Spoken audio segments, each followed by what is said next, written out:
share with you what I ate on 31st December. Special দিনে calorie doesn't count for me. তো ব্রেকফাস্টে এই মুসটা খেয়েছিলাম। হ্যাঁ, অনেকে আমায় পাগল ভাবে, but I am a sweet lover. লাঞ্চে ছিল ফ্রাইড রাইস, চিংড়ি মাছ আর এই মাছ ভাজাটার খাওয়ার পর তো আমার আবার সুইট ক্রেভিংস হচ্ছিল, তো এই আইসক্রিমটা খাই।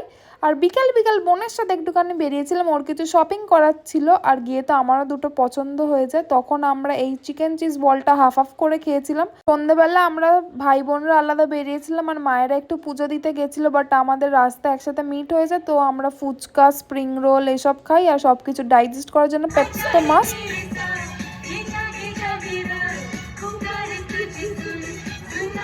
আর বাড়ি এসে ভীষণ নাচানাচি করার পর ডিনারে ছিল গরম গরম মাটন আর রুটি, আর আমরা সেদিন সবাই মিলে ছাদে একসাথে বসেছিলাম খেতে। অ্যাকচুয়ালি 31st সেরাম বিশাল কিছু প্ল্যান তো ছিল না, বাট হ্যাঁ আমরা ফ্যামিলি মিলে বিশাল মজা করেছি। নতুন বছরটাকে মিষ্টি মুখে স্টার্ট করার জন্য ডেজার্টে ছিল গোলাপ জামুন উইথ আইসক্রিম।